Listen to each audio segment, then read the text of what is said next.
Hey guys, and welcome to this video. So I'm so excited about this video because I finally got my hands on the Wet n Wild Spring 2017 collection. It's called the Queen of My Heart collection and it's limited edition for this spring 2017. And I was going around to all my different drugstores here locally and I would find like one eyeshadow palette or one highlighter, and I wanted to review the full collection for you guys. So I ended up ordering it online, and on their website you can buy what they call Spring in a Box for $29.99, and it has the full Spring 2017 collection. It's a value of I think $43 if you were to buy everything individually.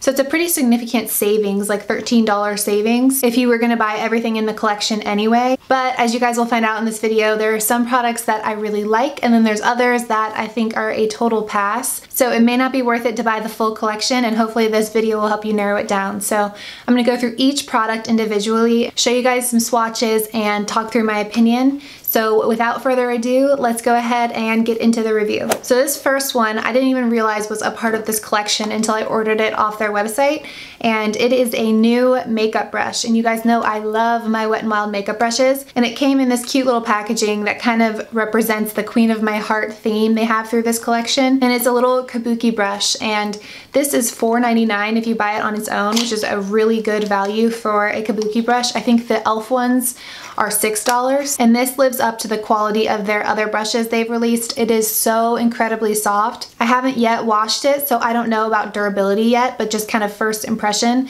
this brush is super soft. Reminds me a lot of their powder brush in terms of how it looks and how it feels. And I'm sorry I have bronzer all over my powder brush because I use it nonstop. But just so you guys can kind of see a size comparison here, the kabuki brush is just a little bit larger and a little bit wider than the powder brush. So both great brushes. I'll let you guys know if my opinion changes after a few washes and if this lives up to the durability of the other brushes in the range that I just love so much. But so far, I'm really impressed by this brush. Okay, and the next product they released as a part of this spring collection is this Wet n Wild One Step Gel Wonder nail polish. It's the color that I'm wearing on my nails right now. It's called Peri-Wink-Ul. It's like Peri-Wink-Ul of an eye, and that's the shade 729A. And I haven't actually tried this nail polish before. I have their other formula, but I don't have this gel formula. It claims to be that same finish that you would get at a nail salon with that gel top coat and having to put it underneath the lights. It's definitely a beautiful nail polish, applied nicely. It has that like flat brush that I like so much, but I don't think I'd go so far as to say it has the same finish as a gel nail polish. It's just not as shiny and glossy looking, but I think it's a really beautiful formula, and it says that it lasts for up to 2 weeks. So we'll see about that. I'm pretty hard on my nails, but I like that it's known for staying power. This actually won Allure Best of Beauty last year, so I've been wanting to try this anyway, and the color I think is really fun. It's a very like springy Easter color, but it doesn't have a super glossy finish like you would think with gel nail polish, and it did take me 3 coats to build up the color to the opacity that it is. It's definitely a very thin consistency, which also surprised me because again, when you think gel, you think thick and glossy. So great nail polish, but I wouldn't compare it to gel nail polish. So next up are the 3 eyeshadow palettes that came in the collection. These retail for $3.99 a piece if you bought them individually. And the first one is Hieroglyphic Heart. It's got kind of a brown shimmery shade for the eyelid color, a mauve shade for the crease color, and then a golden shade for the brow bone. And the next one is Heart and Heavy. It's a kind of a pinky iridescent eyelid color, a dark purple crease color, and then a kind of icy brow bone color. And then the last one is Will You Marina Me, and it's got a turquoise eyelid color, a deep brown crease color, and then again kind of a golden brow bone color. So as you guys could probably tell from the up closes I just showed you, the Will You Marina Me shade completely smashed on the way here. I don't know if that's the mail carrier's fault or the formula, but it definitely didn't give me a good first impression of these eyeshadow palettes. But even putting that aside, I was pretty underwhelmed by these eyeshadow palettes.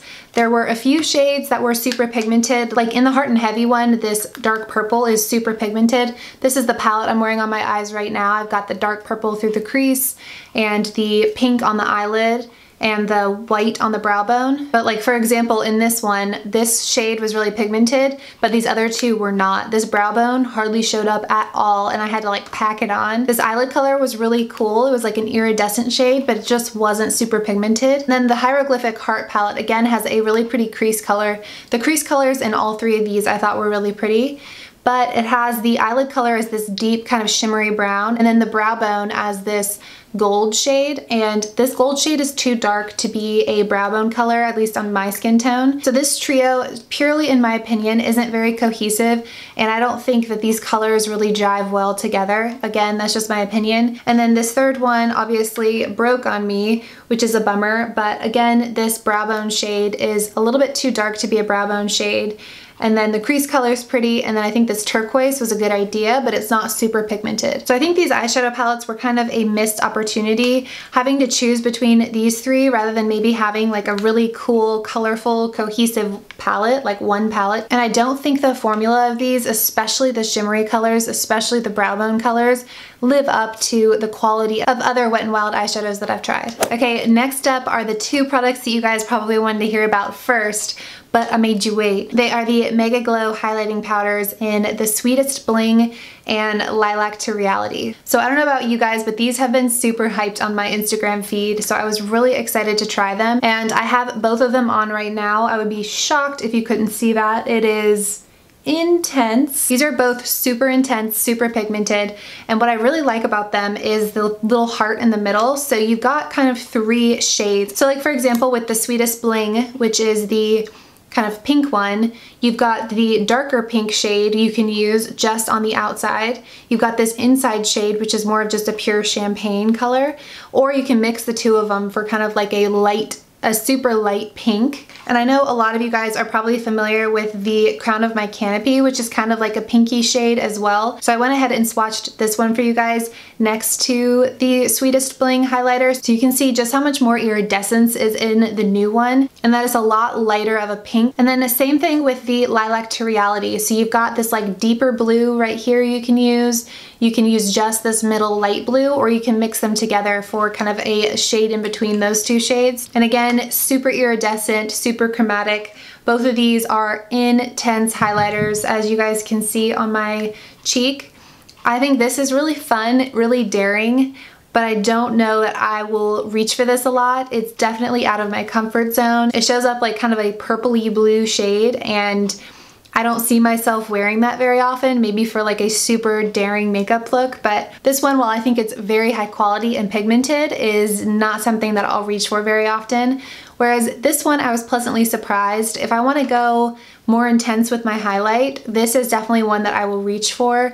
I feel like it's a cool blush topper because it does have that pink undertone if you really want a super pop of highlight. But again, this is not for someone that likes that glow from within or the subtle glow. This is for someone that wants to be seen in outer space, like no joke. All right, next up are these Mega Glow cheek and lip tints. There are 3 shades that come in the range. We've got Kiss Me If You Can, Crush Upon a Time, and Flirt on the Street. These retail for $3.99 a piece, and like they're called, they're made for being either a cream blush or a lip tint. I don't see myself reaching for these as a lip tint, but I am wearing Flirt on the Street right now as my blush, and I think it's really beautiful.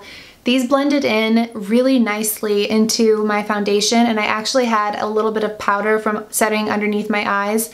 It didn't get stuck on the powder, it didn't get patchy, which is really impressive. And even though these are really pigmented, right when you put them on, you can like really see the color. You can blend these in to be as subtle or as intense as you want. My favorite of the 3 shades is this Crush Upon a Time.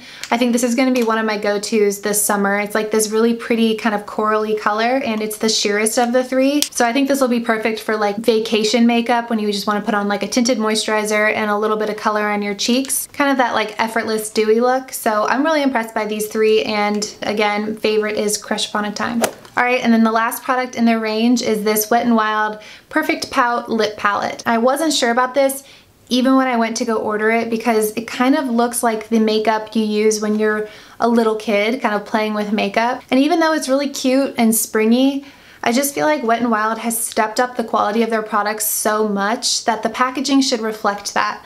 They don't have to have the super high-end packaging, but I feel like this like plasticky, childish looking packaging just isn't really a testament to the quality of products that they've been putting out recently.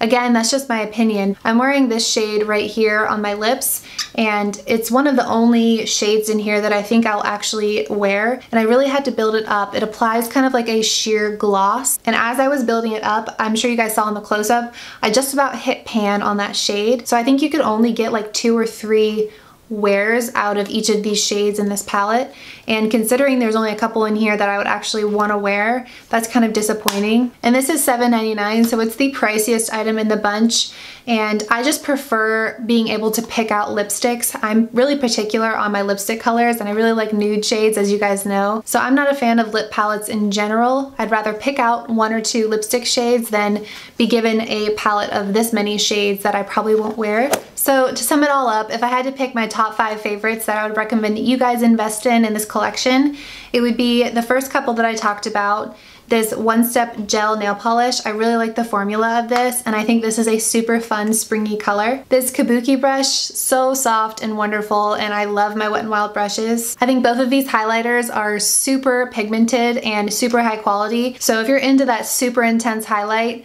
these are definitely worth the hype. And then finally, this cheek and lip tint in the shade Crush Upon a Time, I just think is absolutely beautiful and a perfect shade for spring and summer. So that is going to be it for this video. I hope you guys found this helpful. If you did, please give it a thumbs up and let me know down in the comments which product was your favorite. And don't forget to subscribe while you're here, and I'll see you guys in my next video. Bye.